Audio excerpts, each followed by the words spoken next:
The inventory's up. You can get out there. The homes typically are priced right. You can get seller paid closing costs. Typically, what I'm seeing, if the home's on the market for over a week and there's no offers, the seller's going to pay closing costs. So why wait for someone on the media to tell you now's the time? Yeah. This is it. From the grit and the grind to successful minds, live from the entertainment capital of the world, your hosts, Jillian Batchelor and Daryl Hanna.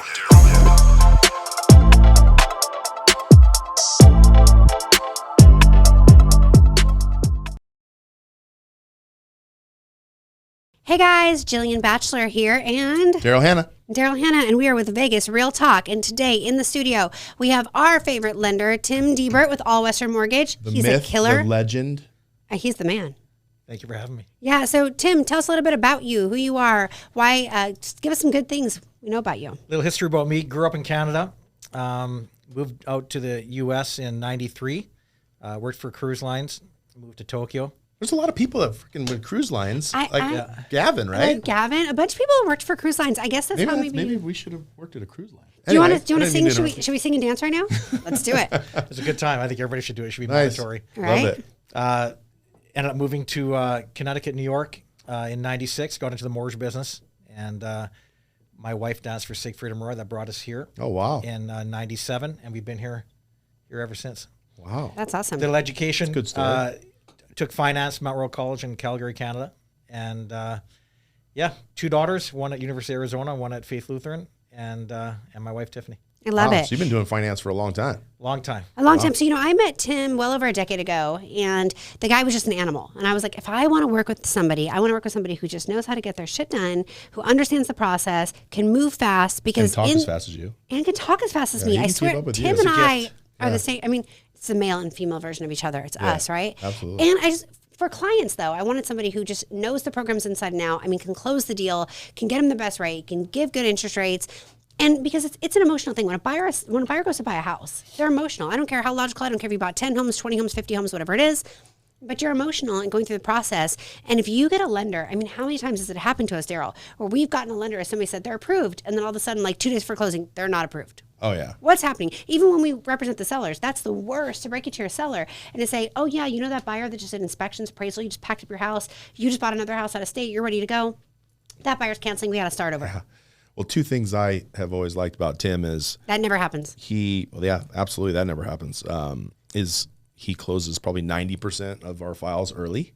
Like typically Always we're early. like waiting on the seller. Like a week or two early, not just like a day. Which is, it's always in a good position to be waiting on the seller. Yep. And number 2, really there's no BS that comes out of your mouth, which you tell like it is. Like you don't tell people what they want to hear, which I know a lot of lenders do. And that's how those lenders get in trouble. See, they tell people, I was just saying this to somebody else last night at dinner. They're more people pleasers. preoccupied with not losing the client Yeah. than they are with doing the right thing. Which is actually getting the client a home. Yeah. Right? I mean, hello, can we do Doing that? the right thing is telling them they're not approved and they need to work on their shit. Or they need to get more money, they Yeah. need to borrow money, they need to down, whatever. But Tim has really good creative ways, and I don't mean illegal, I mean creative, you guys.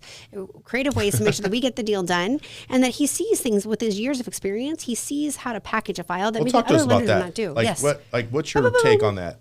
Yeah, so basically we do things a little bit different than most people. A lot of lenders will simply talk to the client for 15 minutes, run their credit, and send an approval letter.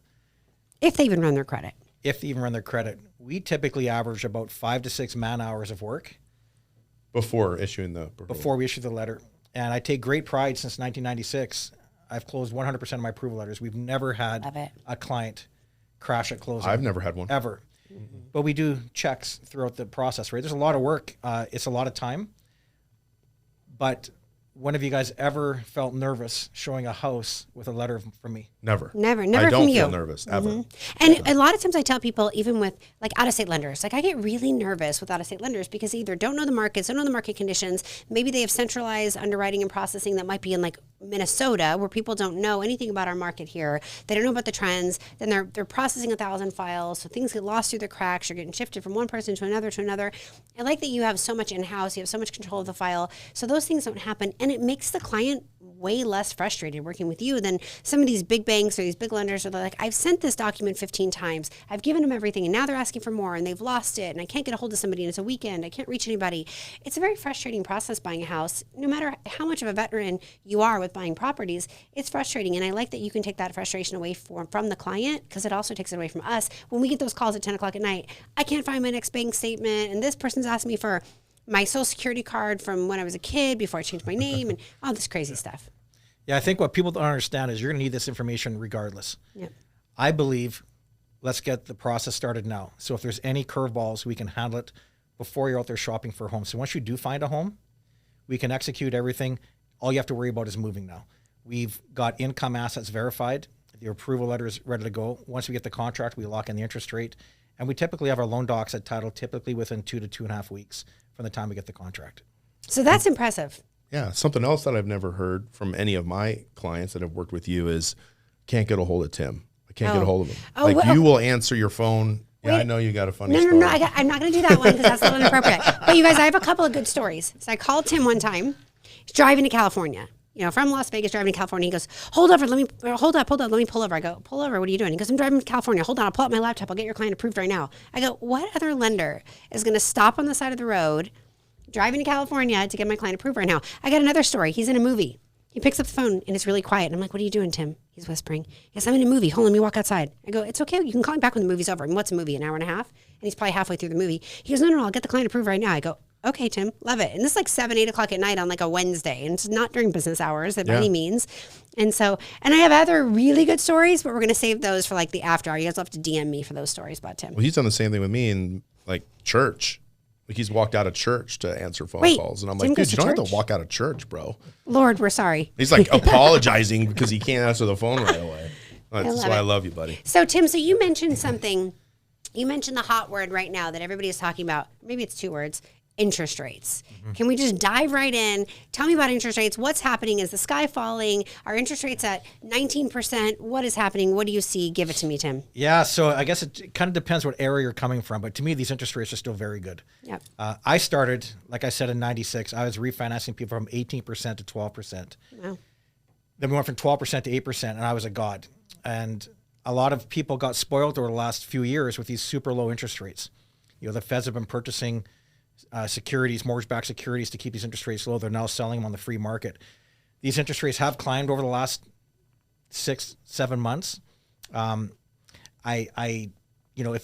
in my opinion, if you ever watch inflation, typically interest rates will follow inflation. As inflation climbs, so do interest rates. As inflation drops, I personally think we've already started a recession. We're already in it, and there's no magic pill or no crystal ball, but no, you just got to go through it. Exactly, you got to go through it. But I would guess, come Thanksgiving, we're going to see a peak here, and I don't see interest rates climbing much more. I think that we're there, and I still think these interest rates are very good. If you look at inventory of what we got, and with interest rates that we're selling, it's still a great time. Yeah. So let me ask you a question on that, because you mentioned a couple of things, and I think it's really important for us to note that. You mentioned recession, and I agree with you. I think if anyone understands the definition of recession, you get 2 negative quarters that are coming up, and we're about to finish up at the end of June. We're about to finish up second quarter. In second quarter, we're going to probably be announced that we've seen negative growth in that quarter. So we're going to be announced, I would guess, early to mid-July that we're in a recession. But being in an economic recession does not, please people listen to me, does not always mean that you are in a housing crisis.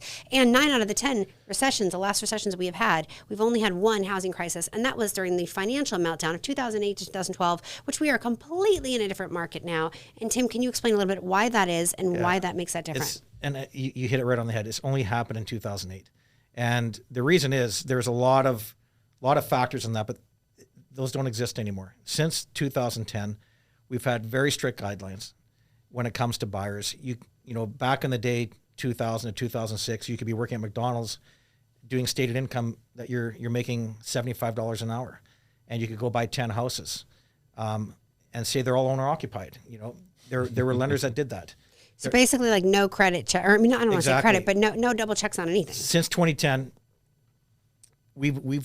everything's verified. Income is verified through the IRS through 4506Ts, W-2s. We have independent third parties verifying income assets. So yeah, they can even verify bank statements now, right? Everything. So all that funny business that happened prior to that crash, it just doesn't exist anymore. Anybody who bought a house since 2010 has been fully qualified. And so explain to the layman person. I mean, I know Daryl and I are in this business every day. You're in this business every day. I know exactly what that means. But to the person listening, going through all those verifications and double checks and triple checks, that is to prevent what? The big F word. Yeah, it's to prevent what's called mortgage fraud. And it's an issue. I think in any industry there is that. Yeah.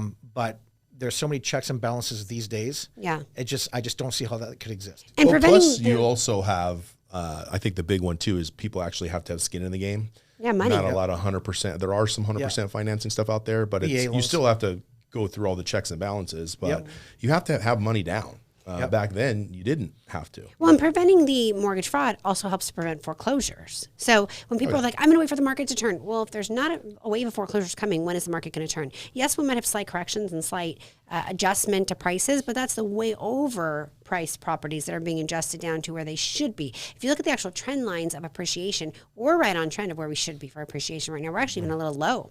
So we have some room to go up a little higher than that. So that's a big deal. So when any client comes to me and they get frustrated because the lenders ask them for an updated bank statement or an updated paycheck stub, or they've asked them for an updated statement letter of why they're moving on to one house to another, and they get frustrated, I say to them, this is actually for your protection, for the bank's protection, for the neighborhood's protection, the community's protection. So we do not have a wave of foreclosures. This was designed to prevent what happened in 2008 to 2010 so many people from happening just again. complain about what happened in 08, but then when it comes down to them, this is the fix. The fix is so we don't go through the huge foreclosure wave again. So yes, you guys, it's a little bit more, I don't even want to say harder. It's the way it should be. It's more documented to get a mortgage. Well, it's harder. It is harder. It's 30 minutes of paperwork.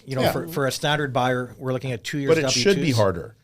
2 years, 2 pay stubs, 2 bank statements. Shouldn't be able to walk in and just say, "Hey, I make $500,000. Okay, here's a loan." Well, back in the days, if you got the money from the mob and you were like, "Hey, I need $100,000," they just break your legs if you didn't pay. So this is a lot easier. Just gonna take your house, you guys. It's fine. So a little different. So, but the market is still, I think, a fantastic market. Daryl, we're still seeing things move, and big thing I want to tell people is yes, about 4 weeks ago, we did see a change in the market. But it's funny because we were at such an accelerated pace of the market that now we have seen to change to just be a little bit fast instead of such an accelerated pace. It was like we were driving 137 miles down the freeway when the speed limit was 65. Now we're just going 90 miles down the freeway when the speed limit is 65. Let's just redefine a seller's market for a moment, you guys. National Association of Realtors says that a seller's market is when your home sells in under 6 months and at 90% of the list price or more. So our homes are selling well under 6 months. Now, we were used to them selling in 6 hours for 17 offers on the table and every offer asking 10% above asking.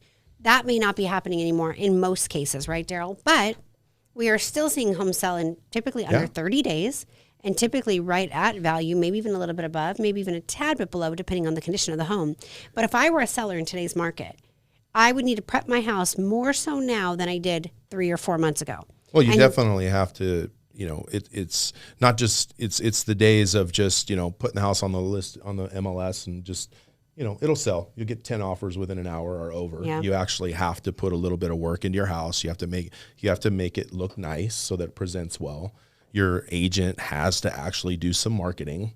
And a lot of marketing. So speaking of that, last week you had a house that still had 14 offers on the table. But the difference was you and myself and our team put in hours and hours and hours and countless amount of hours doing print marketing, online marketing, making sales calls. You've been in the office 8 o'clock in the morning till 8 o'clock at night, sometimes 9 o'clock at night for the last 2 weeks, making sales calls, telling people the house is available, doing e-blasts, doing marketing, doing professional photographies, doing the Matterport, doing the virtual tours, getting it out there on thousands of real estate websites. I had sellers who cooperative and put a little bit of money into their home, made it look nice. Yep. And so that's the difference. Paint, Now, if you just put it on the MLS, like we've seen pictures of people like standing in the mirror in the bathroom. I mean, agents that have put in no effort at all. If that's the type of agent you're hiring or somebody who doesn't have a marketing budget or doesn't have a team, you're going to get probably no offers. You're going to get price reduction in the first 30 days. You're going to get something sitting there.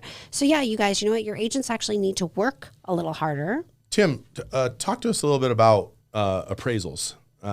We know that for the last couple of years, we've had all these battles going on with buyers having to pay over, guaranteeing sellers on low appraisals, all that kind of stuff. We've seen that go away. Just recently. Yeah. Are you seeing, what are you seeing as far as appraisals? We haven't seen appraisal issues for a while. Good. I think that, as Julian said, the market's checking and we're not seeing people buying homes 10% over list. anymore. So it's more in line. This had to happen. This is great news. I hear people talking all the time about this and that, but to me, this is good things that are happening. Well, I was just saying that in our team meeting this morning. I said, right now there are so many benefits in the market for buyers. Yep. Buyers have the opportunity to get sellers paid closing costs on some, not on all properties. We're seeing it. We're starting to see a little bit more. We're seeing it again. There's more inventory, so buyers have more homes to choose from. So there are a lot of positives if you look for them. Yep. Yep. I was talking to a client this morning, and I advised him. I said, don't wait for everybody else to jump on. The inventory's up. You can get out there. The homes typically are priced right. You can get seller paid closing costs. Typically, what I'm seeing, if the home's on the market for over a week and there's no offers, the seller's going to pay closing costs. So why wait for someone on the media to tell you now's the time? Yeah. This is it. Yeah. And people are talking. I keep on hearing from clients that they're hearing that there's a bubble. I just don't see it happening. And if you look at standard economics that you learned in high school, right? Supply and demand. If you look at home building since 1930, they typically build 30 million homes per decade in the U.S. 30 million. Mm-hmm. And in the last decade, we built 5. Yeah. While we had the largest population growth as well. We have baby boomers living longer, working longer. We have their homes record longer. low inventory right now in the United States. Like it's record low. Yeah. Mm-hmm. So it's a great time. Yeah. So beyond that, the city of Las Vegas is growing. Let's talk about that. Let's talk about beyond just what's happening in the real estate market. We are still bringing in other industries, businesses and industries to our city. We're bringing in the tech industries, which we never had. I've lived in Las Vegas since the mid-'80s. We've never had a big tech sector. The southwest part of the valley has 12 major tech companies that are coming to Las Vegas out of Silicon Valley that are going to make their hubs here in the next 1 to 2 years. You already have the UNLV Innovation Building there. You have the MSG Sphere, which is the Madison Square Garden Sphere, which is going to be to host events, which never stopped during COVID. They never stopped. They never pulled construction crews. They kept going. They're still on track to open that. That is going to rival any other entertainment area on the entire planet, they say. It'll be the newest, the best, the biggest. You still have Raiders Stadium, which the Allegiant Stadium is sold out for concerts and events, and not only football, but all the time. T-Mobile, they're booked 2.5 years out at this point right now, and they're booking concerts and events for 3 years out. You see the Coliseum is booked out, even with Adele's cancellation of her venue there. They have Rod Stewart playing now. These concerts and events, and people are primed. Every single weekend on the Strip, it is booked solid. The Strip has had the highest gains that they've had in the last 12 years. All the casinos are reporting amazing gaming and tourism. And that's not even summertime. We just barely hit summertime, and which is normally when things are super great. That's what we're going to see. So when you have economy of scale booming, now I'm not saying that we're not going into recession. We are. I believe we're already in the recession, but it just hasn't been announced yet. But when you have economies of scale like that, and you have things booming and businesses flourishing, you have to see growth in the city. And you have 5.8 million people in this country now that can work from home, that were never able to work from home up until 2 years ago. So they can take that income that they're getting in whatever city they originally lived in. They can move here where the cost of living is generally lower. They can work from home. They can not have a state income tax, maybe, because we do not have a state income tax, which is actually in our state's constitution to not have a state income tax. So it's really a great place to live. We're close to recreation. We're 4 hours from the beach in California. You can go snowboarding, skiing up in Mount Charleston. You can still get on Lake Mead and do some things. Lake Mojave is not too far away. If you want to, my boat was just out this weekend with my family on Sunday. Lake Mojave, you can get up to Utah. You can go snowboarding. There's great things to happen in Vegas, right, Daryl? Yeah, absolutely. So I think the growth of the city is going to be what impacts the real estate market. We still have restaurants coming. Have you seen down by the Raiders practice facility in Henderson?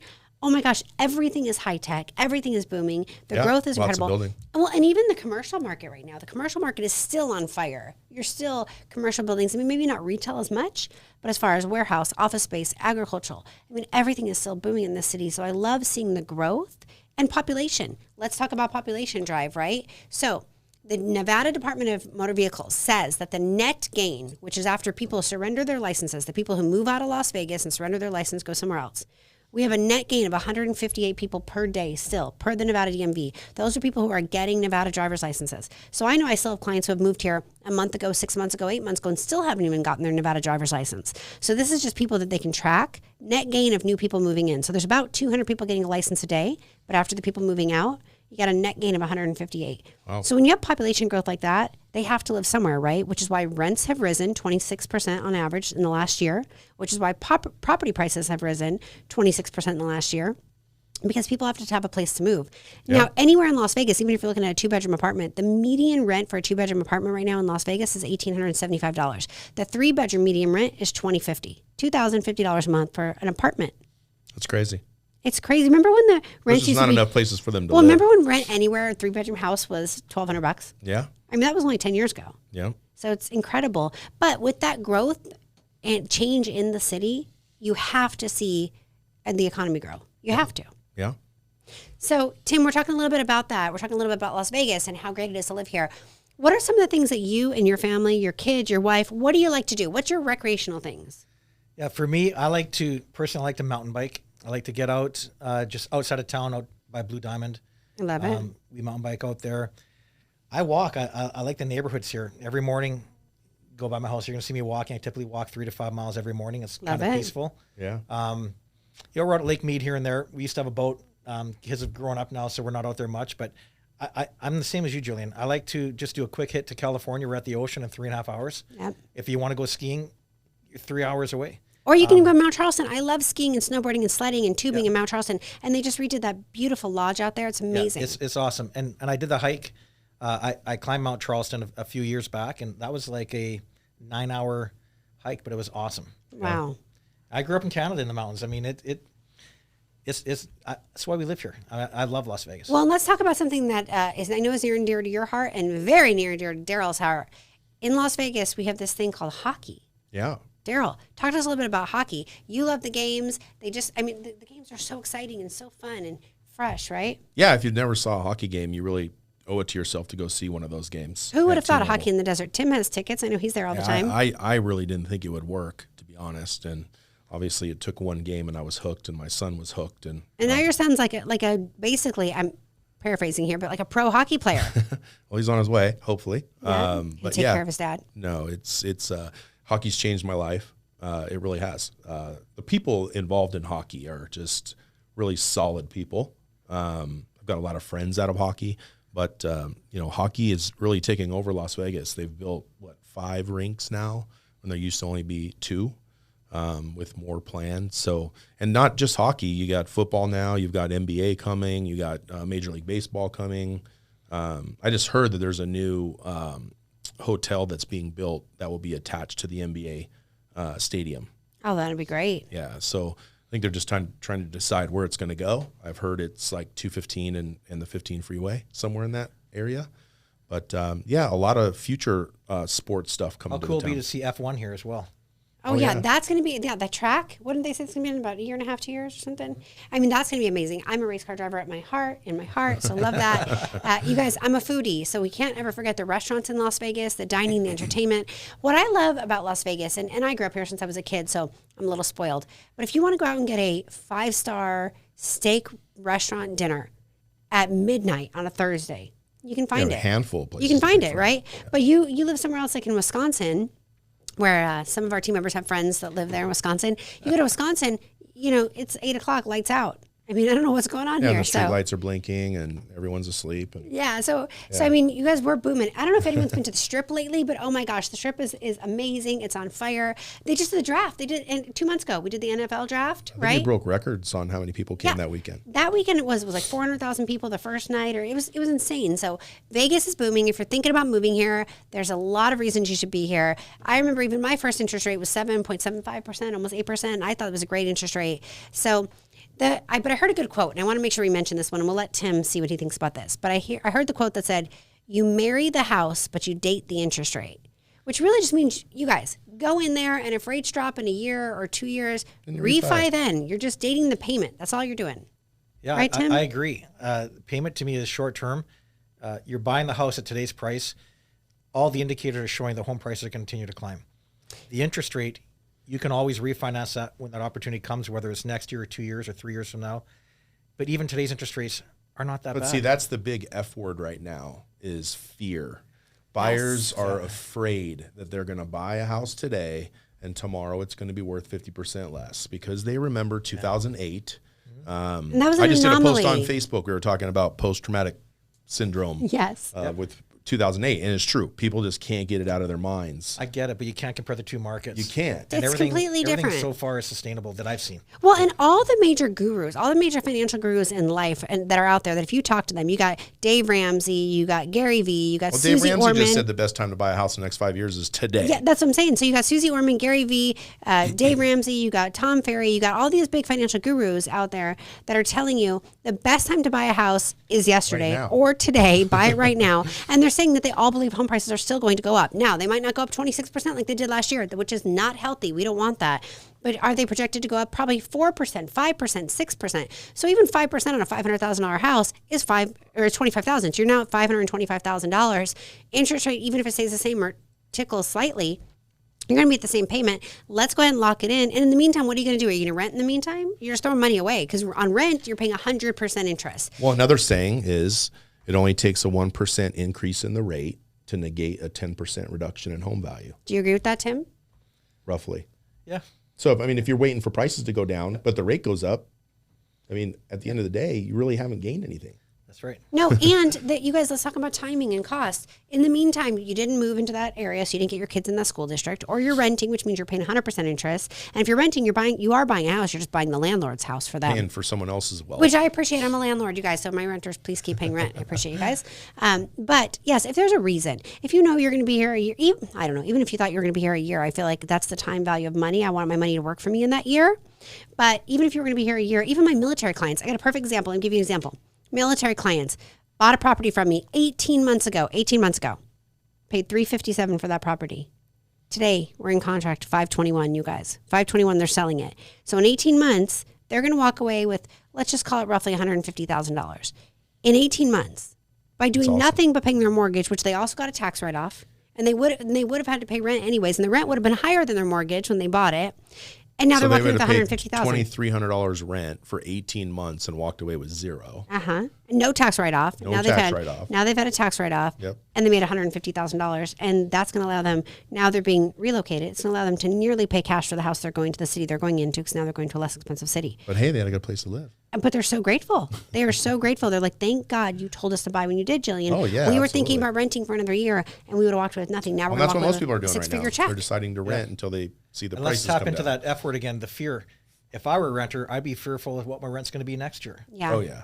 Where you buy, you can going up. You have control when you buy. Well, and I've been a nice landlord. I went to all of my tenants last year, and when their leases are up, and I said, I'll only raise you guys 15%. And they were all super happy. Most of them were hearing that their friends were being raised 25%, 30% on rent, or they could move. So, I raised them 15%. My people were glad to do it. So, and on top of that, now I just put 3 of my properties on the market because I'm going to buy a different commercial property.